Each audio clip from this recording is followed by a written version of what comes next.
जय जावंती राग दे अंदरों ये तीसरा शब्द आप जी ने सरवण किया है। इस पावन राग दे अंदर सतगुरां दे टोटल 4 शब्द ने। तीसरे शब्द नूं आप जी ने सरवण किया है जो विचार अधीन है। प्रकरण धन गुरु तेग बहादुर साहिब पातशाह जी की पावन बाणी अंदर तकरीबन इक्को वर्गा ही है। उस प्रकरण दे अंदर गल परमात्मा दे सिमरन दी आएगी। सतगुरां वल्लों दिता होया एक हलूणा जो कि साडे जीवन नूं सवारन दे लई है। उस सतगुरु गुरु तेग बहादुर साहब जी की समुची बाणी दे अंदर तुहानू मिलेगा। पहले 2 शब्दों विच सतगुरु ने एक प्रकरण तोरिया सी। पहले शब्द विच गल कीती राम सिमर यह है तेरा काज है। कल सतगुरु ने शब्द बख्शिया, पातशाह कहन लगे राम भज जन्म सिरात है। उन्होंने दोनों शब्दों विच सतगुरु ने इको ही प्रकरण विच गल कीती भी रब नूं चेते कर, रब नूं चेते कर। क्यों चेते कर? फिर सतगुरु ने पूरी अमृत बाणी अंदर दोनों शब्दों के अंदर इस गल का खुलासा किया। अज गुरु तेग बहादुर साहब जी ने कृपा की, पातशाह जी ने मन नूं संबोधन किया। रे मन कौन गत होए है तेरी। मन शब्द खास करके जो असीं सतगुरु गुरु तेग बहादुर साहब जी की बाणी पढ़ने, सतगुरु ने मन नूं संबोधन करके बहुत बाणी विच बचन आखे ने। इंज कह लो गुरु तेग बहादुर साहब जी की बाणी अंदरों तकरीबन हर शब्द के अंदर सतगुरु ने मन नूं ही संबोधन किया है। तुसीं सतगुरां दे श्लोक पढ़ लो, सब श्लोकां दे अंदर अखीर विच गल मन दी आंदी है। बाणी दे अंदर ये विशा जिथे सतगुरु ने मन शब्द वरते है, थोड़ा जिहा बाणी विच शब्द नूं समझ लिए भी मन है की चीज। बाबा कबीर साहब जी का एक बड़ा प्यारा बचन ने। बाबा जी कहते ने यह मन शक्ति, यह मन सियो, यह मन पंच तत्त को जियो। पातशाह कहते ने यह मन एक शक्ति है। ये मन उस परमात्मा अकाल पुरख दे नाल मिलन दा एक जरिया है। ये असल विच सतगुरु कहंदे ने 5 तत्तां दा एक जी है। ध्यान देना, 5 तत्त को जियो। आ जिहड़ा साडा 5 तत्त दा शरीर है, ये 5 तत्त दे शरीर दे अंदर जिहड़ियां विचारां पैदा होंदियां ने, जेड़े साडे अंदर फुरने पैदा होंदे ने, उन्हां नूं सतगुरु ने बाणी विच आखे मन। मन साडे शरीर दा कोई वखरा अंग नहीं है। जिवें अखां ने, कन है, नक है, जीभा है, इसे तरह मन साडे शरीर दा कोई वखरा अंग नहीं। पर सतगुरु ने वार वार बाणी विच संबोधन मन नूं कीता है। इनका मतलब है मन का बड़ा डूंगा रोल है साडे जीवन के अंदर। ते जे इन्ना ही डूंगा रोल है तो फिर वो कोई अंग भी नहीं तो है कि फिर मन। मन असल विच साडी सुरत विच पैदा होने वाले फुरने ने। ध्यान देना, तुसी जिहो जिहा फुरना अपने अंदर बना लेंदे हो वो तुहाडा मन होंदा है। तुसी फुरना चंगा बना लोगे, तुसी चंगे हो जाओगे। तुसी फुरना माड़ा बना लोगे, माड़े हो जाओगे। तो जदों माड़े हो गए, चंगे हो गए, तो लोगों ने की कहना है? मान लो किसी बंदे दे मन चू राह चलदे दया आ गई, रस्ते चू तुरदे उन्हें किसी मनुख नूं वेखिया बड़ी गरीबी अधीनगी विच बैठा होया है। उनके मन चू दया आ गई, उन्हें दया की, उनके ते दया करके उन्होंने खाण लई कुछ दे दिता। 2-4 लोग कोलों लंघ रहे सन, उन्होंने वेख्या, कहते बड़ा दयालु बंदा है, इनका मन बड़ा चंगा है। मन चंगा है मतलब ये बंदा बड़ा चंगा है। तो जे उही इंसान हुण उसे बंदे नूं माड़ा बोल जांदा, उन्होंने कोई शरीरक पीड़ा दे जांदा, दुख दे जांदा, ते लोकां ने उन्हां ही लोकां ने ये गल कहनी सी भी ये बंदा बड़ा माड़ा है, इनका मन बड़ा माड़ा है। असल विच मन की है? साडे अंदर, साडी सुरत अंदर पैदा होने वाले फुरने ने। पातशाह कहंदे ने फुरने जदों तुसी चंगे बना लेंदे हो, तुसी चंगे मन वाले बन जांदे हो, चंगे पुरुष बन जांदे हो। ते जदों इन्हां फुरनियां नूं मलीन कर लेंदे हो ते ये मन तुहाडा तुहाडे शरीर ते भाव ये फुरने तुहाडे शरीर ते ऐसा असर करदे ने भी तुहाडा मन भाव तुसी आप माड़े बन जांदे हो। इत्थे सतगुर ने इसे करके कहा, रे मन कौन गत होए है तेरी। हुण ये जिहड़े फुरने साडे अंदर पैदा होए, ये फुरने साडे अंदर जदों पैदा हुंदे ने, आखिर माड़ा पैदा होना या चंगा पैदा होना, चंगियाई पैदा होनी या बुराई पैदा होनी, ये सब कुछ निर्भर किस चीज ते करदा है, किंदे ते डिपेंड करदा है। देखो बाणी विच सतगुर ने एक शब्द वार वार वरते, संगत जां साध संगत जां सत संगत। पातशाह जी ने जदों तुसी बचन पढ़दे हो, साहब कहंदे ने वड भागी हर संगत पावे। वड भागी ने वो बंदे जिन्हां नूं गुरु दी संगत मिलदी है। भागहीन भ्रम चोटां खावे। बाबा कबीर साहब कहंदे ने, कबीर मन पंखी भयो उड उड दह दिस जाए, जो जैसी संगत मिले सो तैसो फल खाए। हुण मन दा जिहड़ा बनना है, भाव फुरनियां दा जिहड़ा बनना है, वो किंदे उत्ते डिपेंड है? वो है साडी संगत दे उत्ते। तुसी जिहो जी संगत करोगे ओहो जे तुहाडे अंदर फुरने पैदा होणगे। जिहो जी संगत विच बंदा विचरदा है, ओहो जिहा उहदा जीवन, उहदा करैक्टर, उहदा आचरण बनदा है। इसे करके सतगुर ने बाणी दे अंदर पूरे गुरु दी गल ते बड़ी तजबीह दिती है, बड़ा ध्यान केंद्रित कीता है साडा। तुसी पावन श्री आसा की वार पढ़दे हो, पहला ही बचन पातशाह कहंदे ने, बलिहारी गुर अपने दिवहाड़ी सदवार। मैं अपने गुरु तो सदके जाना, बलिहार जाना, कुर्बान जाना। क्यों? क्योंकि जिन मानस ते देवते किए, जिन्हें मैनू मनुख तो देवता बना दिता है। देवता मतलब देव सुभाव वाला, चंगे सुभाव वाला बना दिता है। सतगुर जी जे गुरु ना मिलदा, सतगुर कहंदे ने हो सकदा जे मैनू गुरु ना मिलदा ते मेरा जीवन करतूत पशु की मानस जात वाला हो जांदा। भाव मेरे कोलों दो ही रस्ते सन, एक रस्ता मैनू अगे लैके जांदा सी, दूजा रस्ता मैनू पिछे लैके जांदा सी।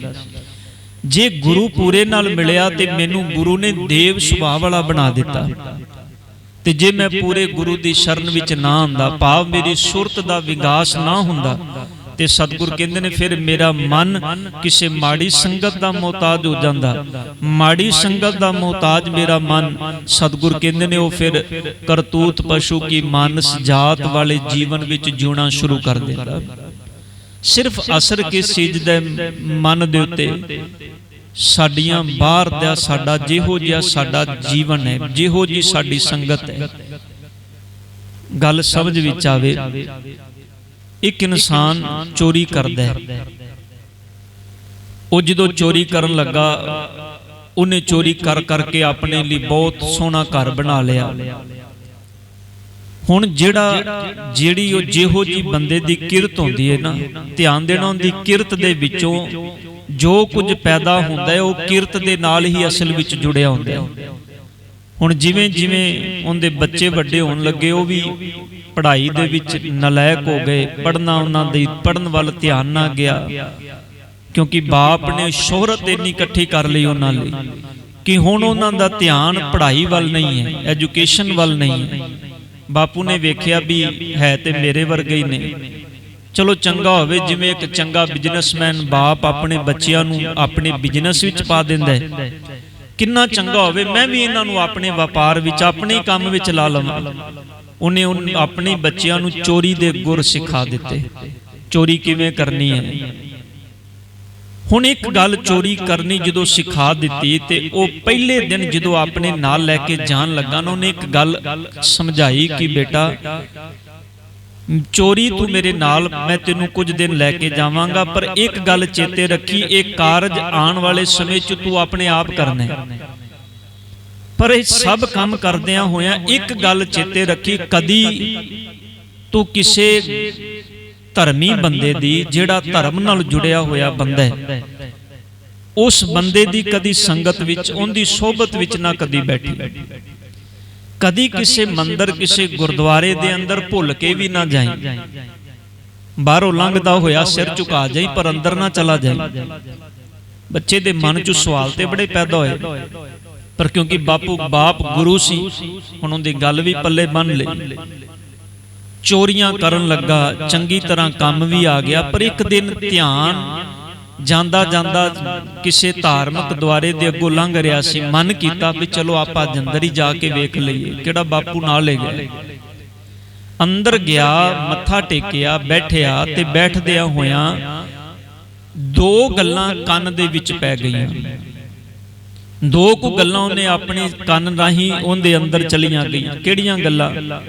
भी जेड़े देव पुरुष होंदे ने ना, देव पुरुष होंदे ने जेड़े, वो बड़े उच्चे जीवन वाले होंदे ने, ते दूजे पासे कहन लगे उन्हां दा असल जीवन इन्ना चंगा हुंदा है, इन्ना चंगा हुंदा है कि जेड़ा देव पुरुष हुंदा है ना, ध्यान दिया जे, जेड़ा देव सुभाव वाला बंदा हुंदा है, वो बंदा जीवन ते आचरण करके इन्ना उच्चा हुंदा है भी उन्हां दी सोहबत जिन्नू भी मिल जाए उनका जीवन भी बड़ा चंगा बन जाता है।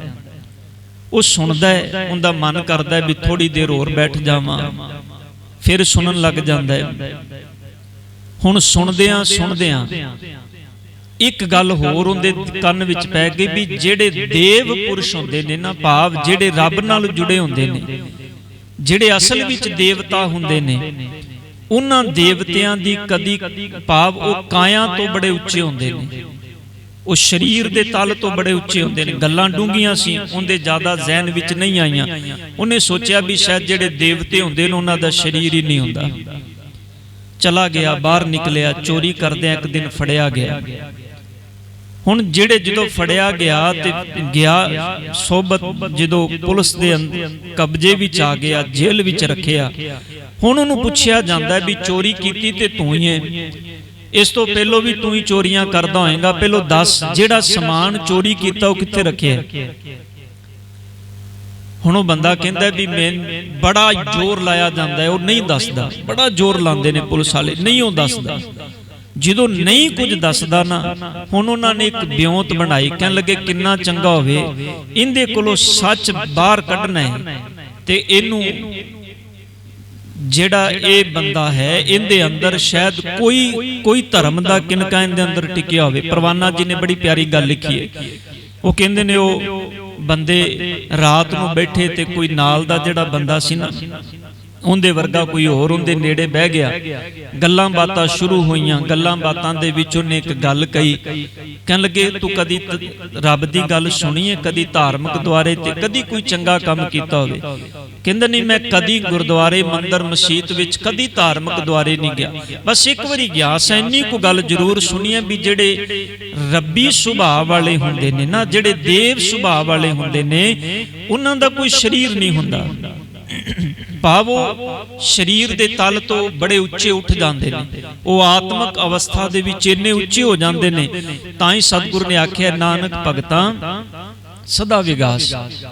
हुण विगास जिहड़ा वो मन दा हुंदा है, शरीरिक दुख पीड़ा ते संसार विच हर बंदे नाल आंदियां ने, विगास मन दा हुंदा है।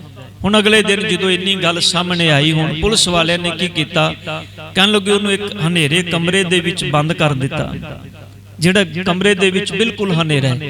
कहंदा या ते सच दस दे, नहीं ते इसे कमरे दे अंदर तेरे अखीर साह निकल जाणगे, पर तू बाहर नहीं निकलेगा।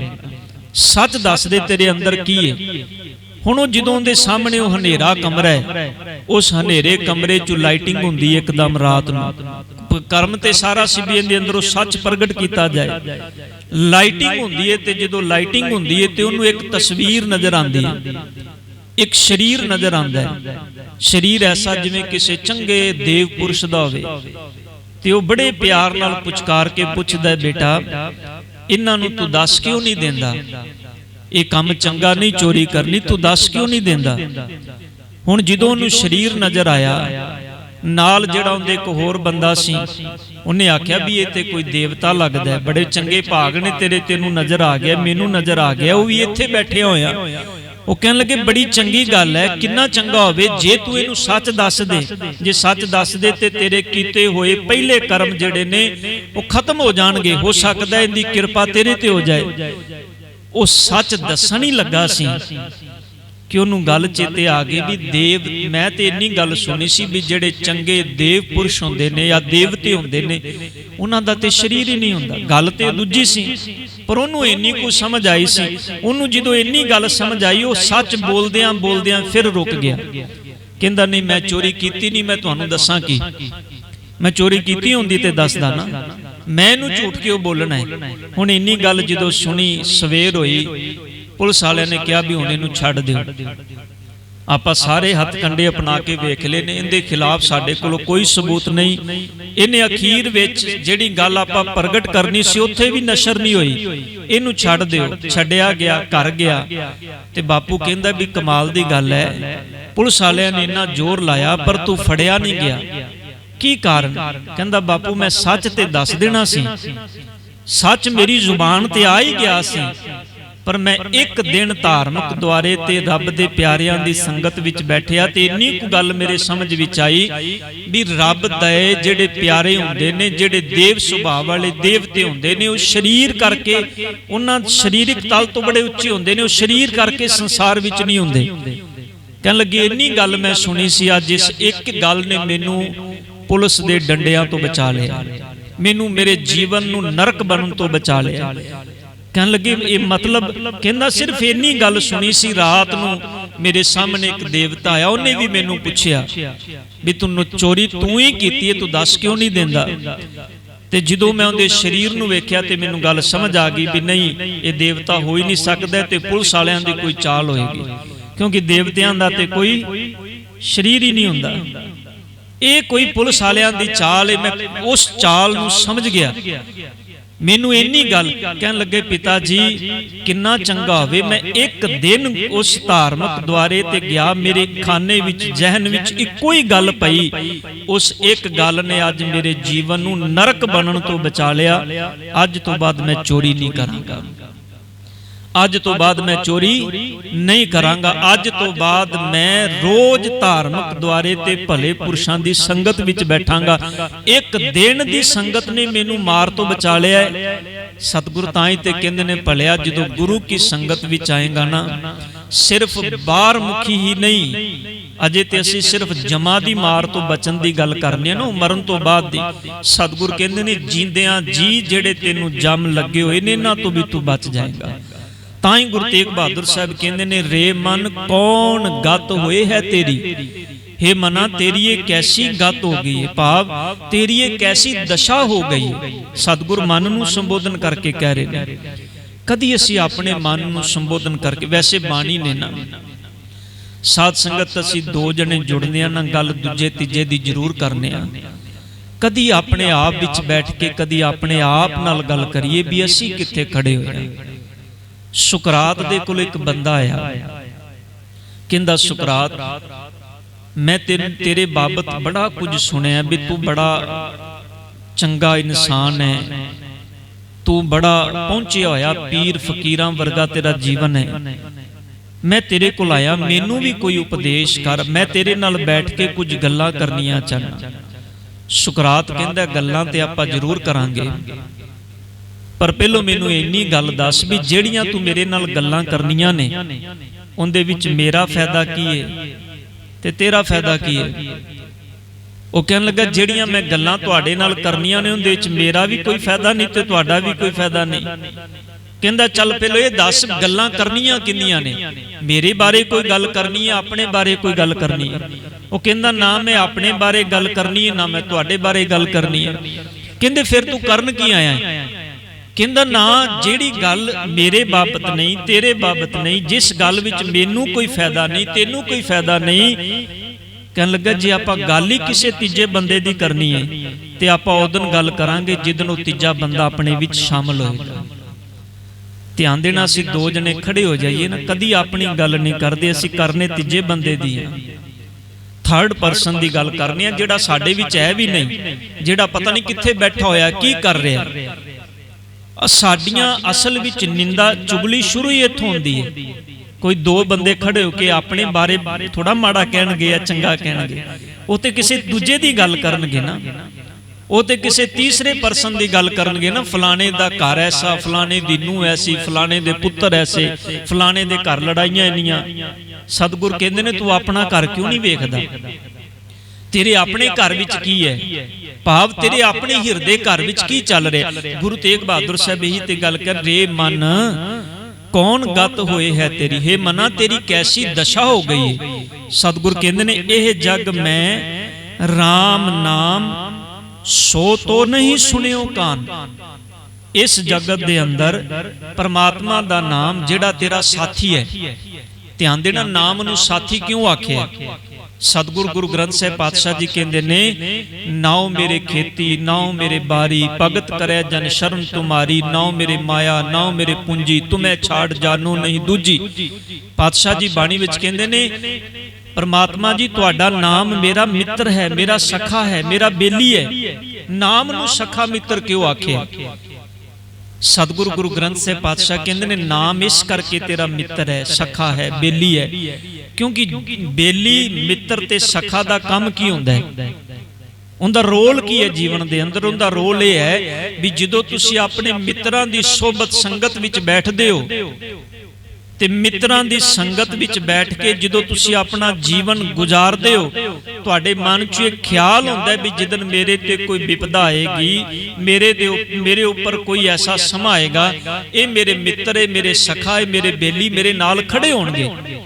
ਪਰ ਸਤਿਗੁਰ ਕਹਿੰਦੇ ਨੇ ਜਿੱਥੇ ਕੋਈ ਵੀ ਨਾ ਹੋਵੇ, ਜਿਸ ਵਕਤ ਕੋਈ ਵੀ ਨਹੀਂ ਹੋਏਗਾ, ਗੁਰਦੇਵ ਪਿਤਾ ਜੀ ਕਹਿੰਦੇ ਨੇ ਉੱਥੇ ਸਿਰਫ ਤੇਰੇ ਕੋਲੋਂ ਇੱਕੋ ਹੀ ਚੀਜ਼ ਹੋਏਗੀ, ਉਹ ਹੋਏਗਾ ਤੇਰੇ ਅੰਦਰ ਵਸਿਆ ਹੋਇਆ ਗਿਆਨ। ਜੇ ਤੇਰੇ ਅੰਦਰ ਗਿਆਨ ਚੰਗਾ ਹੋਏਗਾ ਤੈਨੂੰ ਉਸ ਹਨੇਰੇ ਵਿੱਚੋਂ ਬਾਹਰ ਕੱਢੇਗਾ, ਤੇ ਜੇ ਤੇਰੇ ਅੰਦਰ ਗਿਆਨ ਚੰਗਾ ਨਹੀਂ ਤੇ ਤੈਨੂੰ ਉਸ ਅਵਸਥਾ ਦੇ ਵਿੱਚ ਉਹ ਗਿਆਨ, ਉਹ ਜਿਹੜਾ ਤੇਰੇ ਅੰਦਰ ਹੈ, ਉਹ ਤੈਨੂੰ ਡਿਪਰੈਸ਼ਨ ਵਿੱਚ ਲੈ ਕੇ ਜਾਏਗਾ। ਧਿਆਨ ਦੇਣਾ, ਇਹੀ ਕਾਰਨ ਹੈ ਬੰਦਾ ਕਿਉਂ ਆਪਣੇ ਜੀਵਨ ਦੇ ਅੰਦਰ ਮਾਨਸਿਕ ਤੌਰ ਤੇ ਇਹਨਾਂ ਚੀਜ਼ਾਂ ਦਾ ਗੁਲਾਮ ਹੋ ਕੇ ਮਾਨਸਿਕ ਦਬਾਅ ਜਾਂ ਪੀੜਾ ਵਿੱਚ ਜੀਵਨ ਗੁਜ਼ਾਰਦਾ। ਉਹਦਾ ਕਾਰਨ ਇਹੀ ਹੈ ਕਿ ਇਹਦੇ ਕੋਲ ਉਹ ਚੀਜ਼ ਨਹੀਂ ਹੈ, ਉਹ ਗਿਆਨ ਨਹੀਂ ਹੈ ਜਿਹੜਾ ਇਹਨੂੰ ਉਸ ਅਵਸਥਾ ਦੇ ਵਿੱਚੋਂ ਬਾਹਰ ਕੱਢੇ। ਪਹਿਲੀ ਆਸ ਬੰਦਾ ਦੁਨੀਆ ਦੀ ਰੱਖਦਾ ਹੈ, ਪਰਿਵਾਰ ਦੀ ਰੱਖਦਾ ਹੈ, ਬੇਲੀ ਮਿੱਤਰਾਂ ਦੀ ਰੱਖਦਾ ਹੈ। ਜਦੋਂ ਆਸ ਟੁੱਟ ਜਾਂਦੀ ਹੈ ਨਾ, ਫਿਰ ਬੰਦਾ ਵੀ ਟੁੱਟ ਜਾਂਦਾ ਹੈ, ਫਿਰ ਕਹਿੰਦਾ ਹੁਣ ਬਚੇ ਕੁਝ ਨਹੀਂ। ਤੇ ਸਤਿਗੁਰ ਕਹਿੰਦੇ ਨੇ ਜੇ ਉਸ ਸਮੇਂ ਦੇ ਅੰਦਰ ਤੇਰੇ ਕੋਲ ਉਹ ਨਾਮ ਹੋਏਗਾ, ਭਾਵ ਜੇ ਤੇਰੇ ਕੋਲ ਰੱਬ ਜੀ ਦੇ ਗੁਣ ਹੋਣਗੇ, ਸਤਿਗੁਰ ਕਹਿੰਦੇ ਨੇ ਉਸ ਅਵਸਥਾ ਵਿੱਚ ਵੀ ਤੂੰ ਕਦੀ ਡੋਲੇਗਾ ਨਹੀਂ। ਤੁਸੀਂ ਸਿੱਖ ਹਿਸਟਰੀ ਪੜ੍ਹੋ, ਤੁਹਾਨੂੰ ਕਿੰਨੀਆਂ ਐਗਜ਼ਾਮਪਲਾਂ ਮਿਲਣਗੀਆਂ। ਐਸੇ ਗੁਰਸਿੱਖਾਂ ਦਾ ਜੀਵਨ ਮਿਲੇਗਾ ਜਿਨ੍ਹਾਂ ਨੇ ਸਾਰੀ ਜ਼ਿੰਦਗੀ ਸਤਿਗੁਰ ਦੇ ਬਚਨਾਂ ਦੇ ਵਿੱਚ ਗੁਜ਼ਾਰੀ ਹੈ, ਅਖੀਰ ਸਮੇਂ ਚਰਖੜੀਆਂ ਤੇ ਵੀ ਚੜ੍ਹਨਾ ਪੈ ਗਿਆ ਪਰ ਡੋਲੇ ਨਹੀਂ। ਆਖਰ ਪਰਿਵਾਰ ਉਹਨਾਂ ਦੇ ਵੀ ਸੀ, ਰਿਸ਼ਤੇਦਾਰ ਉਹਨਾਂ ਦੇ ਵੀ ਸੀ, ਆਖਰ ਸੰਸਾਰ ਵਿੱਚ ਚੰਗਾ ਜੀਵਨ ਜਿਉਣ ਦਾ ਮਨ ਉਹਨਾਂ ਦਾ ਵੀ ਕਰਦਾ ਸੀ, ਪਰ ਕਿਉਂ ਉਸ ਅਵਸਥਾ ਦੇ ਵਿੱਚ ਪਹੁੰਚ ਕੇ ਵੀ ਉਹ ਮਨ ਕਰਕੇ ਡੋਲੇ ਨਹੀਂ? ਕਿਉਂਕਿ ਉਹਨਾਂ ਦੇ ਕੋਲ ਇੱਕ ਤਾਕਤ, ਇੱਕ ਸਮਰੱਥਾ ਸੀ, ਉਹ ਸੀ ਨਾਮ ਦੀ। ਇਸੇ ਕਰਕੇ ਪਾਤਸ਼ਾਹ ਕਹਿੰਦੇ ਨੇ ਇਹ ਜਗ ਮੈਂ ਰਾਮ ਨਾਮ ਸੋ ਤੋ ਨਹੀਂ ਸੁਣਿਓ ਕਾਨ। ਉਹ ਤੂੰ ਆਪਣੇ ਕੰਨਾਂ ਨਾਲ ਸੁਣਿਆ ਹੀ ਨਹੀਂ, ਭਾਵ ਉਸ ਨਾਮ ਨੂੰ ਤੂੰ ਆਪਣੇ ਅੰਦਰ ਵਸਾਇਆ ਹੀ ਨਹੀਂ। ਕੰਨ ਨਾਲ ਸੁਣਨਾ ਇਹ ਨਹੀਂ ਜਿਵੇਂ ਆਪਾਂ ਸੁਣ ਰਹੇ ਹਾਂ, ਬਾਣੀ ਤੇ ਆਪਾਂ ਬੜੀ ਸੁਣਦੇ ਹਾਂ, ਘਰ ਬੈਠੇ ਟੀਵੀ ਵੀ ਚੱਲ ਰਿਹਾ ਹੁੰਦਾ ਹੈ, ਜਦੋਂ ਘਰ ਦੇ ਕੰਮ ਕਰਨੇ ਆ ਬਾਣੀ ਚੱਲ ਰਹੀ ਹੁੰਦੀ ਹੈ ਨਾ, ਸਵੇਰ ਤੋਂ ਲੈ ਕੇ ਸ਼ਾਮ ਤੱਕ। ਪਰ ਸਵਾਲ ਇਹ ਪੈਦਾ ਹੁੰਦਾ ਹੈ ਵੀ ਇੰਨਾ ਕੁਝ ਸੁਣਨ ਤੋਂ ਬਾਅਦ ਸਾਡੇ ਅੰਦਰ ਕਿਹੜੀ ਚੀਜ਼ ਪੈਦਾ ਹੋਈ, ਵਸੀ ਹੈ, ਸਾਡੇ ਜ਼ਿਹਨ ਵਿੱਚ ਕਿਹੜੀ ਚੀਜ਼ ਵਸੀ ਹੈ।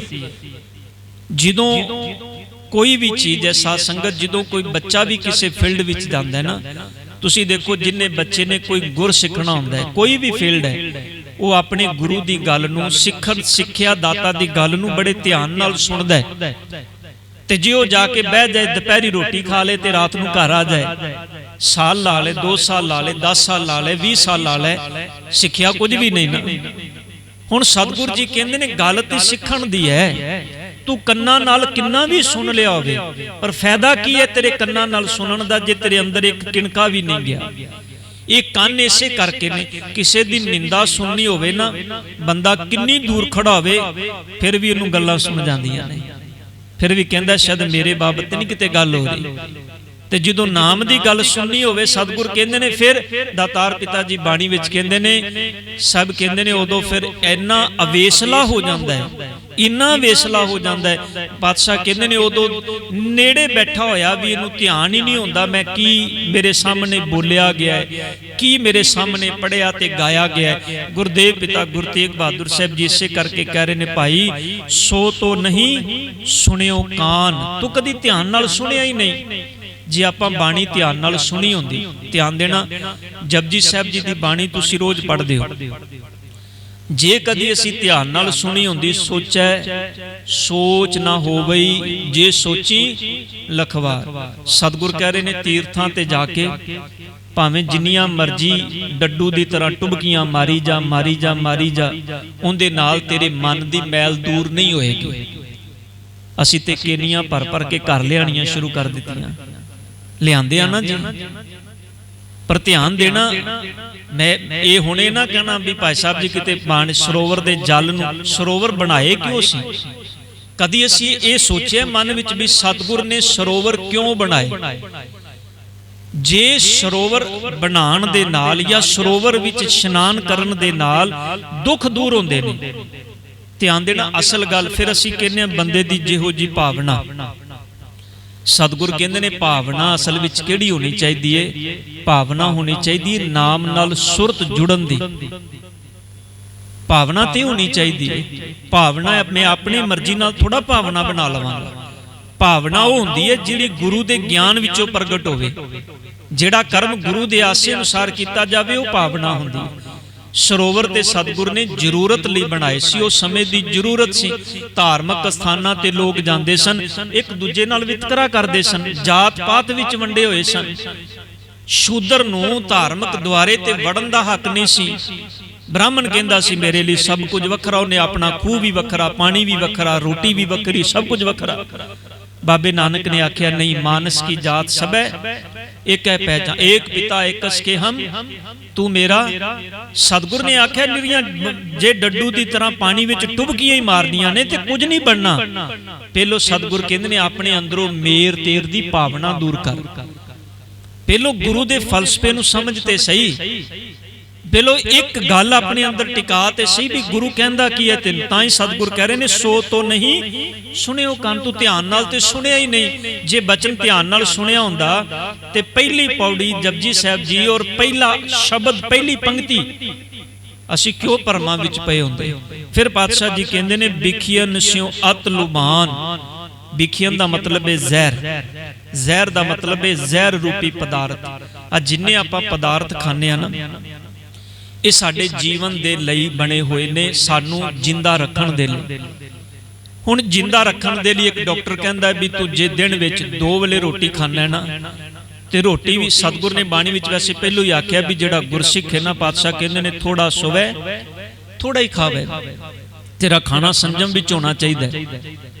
ਹੁਣ ਜੇ ਬੰਦਾ ਆਖੇ ਵੀ ਨਹੀਂ ਪਦਾਰਥ ਜਿਹੜੇ ਮੇਰੇ ਖਾਣ ਲਈ ਬਣੇ ਨੇ ਤੇ ਮੈਂ ਤੇ ਖਾਣੇ ਨੇ ਭਾਈ, ਮੈਂ ਤੇ ਸਾਰੀਆਂ ਚੀਜ਼ਾਂ ਖਾਣੀਆਂ ਨੇ ਜਿਹੜੀਆਂ ਬਣੀਆਂ ਨੇ। ਧਿਆਨ ਦੇਣਾ, ਜਿਸ ਦਿਨ ਕਿ ਸਾਡੇ ਫੈਮਿਲੀ ਦੇ ਵਿੱਚ ਕੋਈ ਫੰਕਸ਼ਨ ਵਿਆਹ ਦਾ ਹੋਵੇ, ਆਪਾਂ ਸਾਰੇ ਵਿਆਹ ਸ਼ਾਦੀਆਂ ਵਿੱਚ ਜਾਂਦੇ ਆ, ਬੰਦਾ ਕੀ ਸੋਚਦਾ ਹੈ ਵੀ ਚਲੋ ਹੁਣ 2100 3100 5100 ਸ਼ਗਨ ਦੇਣਾ ਹੈ, ਅੱਜ ਰੱਜ ਕੇ ਖਾ ਲਓ।